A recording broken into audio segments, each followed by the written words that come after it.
Elite Group వారి Ixora 2.5, 3 and 3.5 BHK ultra luxurious apartments JNTU Hyderabad. మరిన్ని వివరాలకి ఈ కింద నంబర్ని సంప్రదించండి. 2020 కంటే ముందు చట్టం మన దగ్గర పట్టదారు పాస్బుక్స్ దాంట్లో వచ్చేవి, కానీ మెకానిజం అంతా కూడా మన మాన్యువల్ గా చేసేవాళ్ళం. అంటే ఏది కంప్యూటర్ ఉన్నా కూడా కంప్యూటర్ లో ఎక్కువ మనం పని చేయకుండా పట్టదారు పాస్బుక్స్ కూడా మనకి బుక్ మాన్యువల్ బుక్ లో దొరికేది. సో ఆ చట్టం నుంచి ఇంప్రూవ్ చేస్తూ మనం ముందుకు వెళ్ళాలి అని అనుకున్నప్పుడు 2020 చట్టం తీసుకురావడం జరిగింది. ఈ చట్టంలో కొన్ని విప్లవాత్మక మార్పులని చేసినవి ఏవైతే ఉన్నాయో, బట్ వాటికి కొన్ని ఎలా అయితే ప్రొసీజర్స్ ఉన్నాయో అది రివైజ్ చేయలేదు.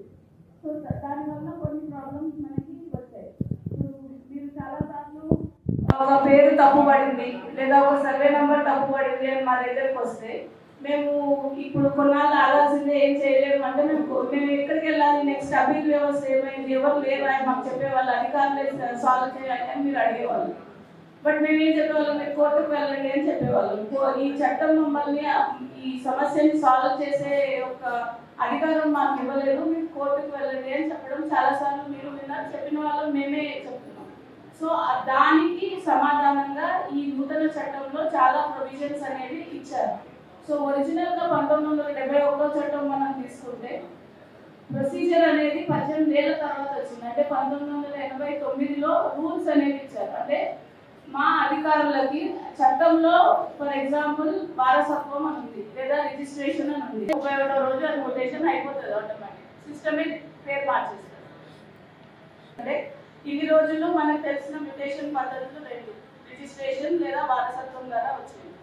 ఇందులో ఇంకా చాలా రకాలు ఉన్నాయి. లైక్ ఇప్పుడు సివిల్ కోర్ట్ ద్వారా కానీ, లోక్ అదాలత్ ద్వారా కానీ, లేకపోతే మనకి 13P సర్టిఫికేట్ 38E ఈనాడు పాస్ చేసి కూర్చునే వాళ్ళు కానీ. బట్ ఈ ధరణిలో ఎందులో అప్లై చేయాలి అని అన్నప్పుడు 4-7 ప్లేసుల్లో అప్లై చేయాల్సి వచ్చేది. TM33 దగ్గర అప్లై చేయి, TM15లో అప్లై చేయి చెప్పేవాళ్ళం.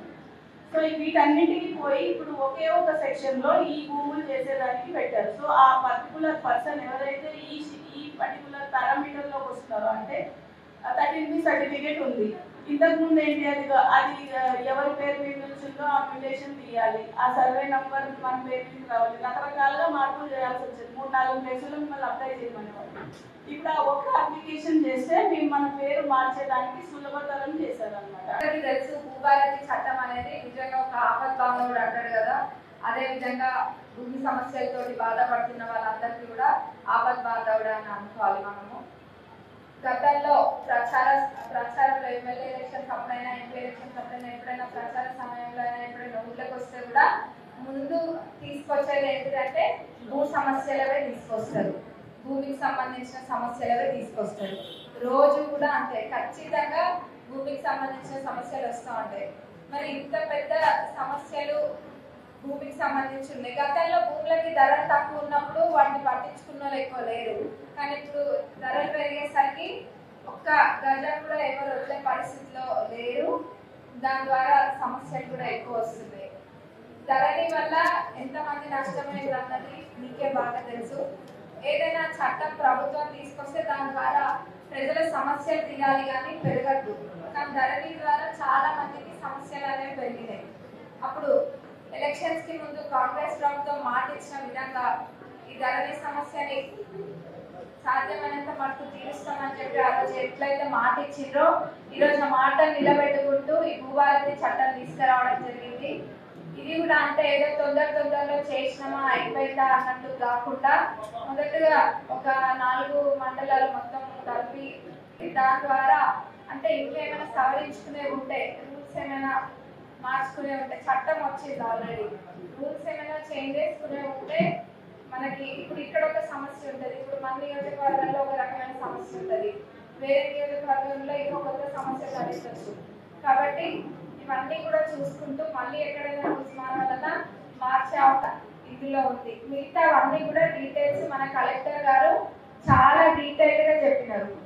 ఎవరికైనా ఏమైనా డౌట్స్ ఉన్నా, ఒకవేళ ఇప్పుడు సగం ఎవరైనా దూరం ఉన్న వినిపించి ఇంపినట్టున్నా కానీ కలెక్టర్ గారు మాట్లాడింది అన్ని ప్రతి దాంట్లోనే క్లారిటీగా మాట్లాడిండ్రు. అది మళ్ళీ అప్లై చేసుకోవచ్చు కదండి, 1 ఇయర్ దాకా అప్లై చేసుకోవచ్చు. కాబట్టి అందరూ కూడా తప్పనిసరిగా అప్లై చేసుకోండి. ముందు దీని ద్వారా ఏమేమైతే అన్నది కూడా క్లియర్గా చూసుకోండి. ప్లాన్స్ కూడా కొన్ని చోట్ల ఎన్రోల్స్ అవుతున్నాయి, అంటే ఈ ఒక్క మండలం గురించి అంటే వేరే దగ్గర కూడా వాటిని కూడా ఖచ్చితంగా ప్రొటెక్ట్ చేసుకోవాలి. రాయపట్టిలో అట్లా ఏమైనా ఉన్నా కానీ గవర్నమెంట్ ప్లాన్స్ కొంచెం ప్రొటెక్ట్ చేయండి. ఏదైనా ఫర్దర్గా ఏదైనా డెవలప్మెంటల్ వర్క్స్ చేద్దామన్నా కానీ గవర్నమెంట్ ల్యాండ్స్ లేకుండా పోతున్నాయి రాను. కాబట్టి అది అందరి బాధ్యత. గవర్నమెంట్ ల్యాండ్స్ ప్రొటెక్ట్ చేసుకోవాలి మనము. అట్లనే ముఖ్యంగా మన గౌరవ ముఖ్యమంత్రి గారికి, అట్లనే మన రెవెన్యూ మినిస్టర్ గారికి, మంత్రులకు అందరికీ కూడా ధన్యవాదాలు. ఎందుకంటే ఎక్కడ ఎమ్మెల్యేలకైనా ప్రజాప్రతినిధులకైనా అధికారులకైనా సగానికి పైన సమస్యలు భూమికి సంబంధించి ఉంటే ఆ సమస్యలను తీర్చడానికి ఇంత క్లుప్తంగా ఈ భూభారతి చట్టాన్ని ముందుకు తీసుకొచ్చి చేస్తున్నందుకు మన నియోజకవర్గ ప్రజలందరి తరఫున ధన్యవాదాలు తెలియజేస్తున్నాం. మరి మన ప్రభుత్వం వివిధ పథకాలు అంటే ఇది కూడా నేను పొంగులేటి గారు అనుకుంటే విన్నా, ఇది మీరు అవగాహన సదస్సు అనేది ఏదో నామకే వాస్తే పెట్టుకోవద్దు, ఏదో పెట్టినామని అయిపోయింది అన్నట్టుగా పెట్టద్దు. వాళ్ళకి అర్థం కావాలి. ఎందుకంటే మీకు ఏదైనా సమస్య తీరాలంటే దాన్ని ఏ రకంగా తీర్చుకోవచ్చు అన్న దానిపైన మనకు అవగాహన ఉన్నప్పుడు మనం ఇంకా ముందుకు వెళ్ళగలుగుతాం. మన సమస్య ఎట్లా తీరుతుంది, ఎక్కడ తీరుతుంది, ఏం చేస్తే అవుతుంది అన్నది మనకు ఒకటి క్లారిటీ ఉంటుంది. కాబట్టి అవన్నీ అధికారులకు చెప్పి ఖచ్చితంగా డీటెయిల్గా చెప్పాలని చెప్పిండ్రు. మరిన్ని వీడియోస్ కోసం ఛానల్ ని సబ్స్క్రైబ్ చేయండి. లేటెస్ట్ అప్డేట్స్ కోసం వాట్సాప్ ఛానల్ ని ఫాలో అవ్వండి. ఆ లింక్ డిస్క్రిప్షన్ లో ఉంది.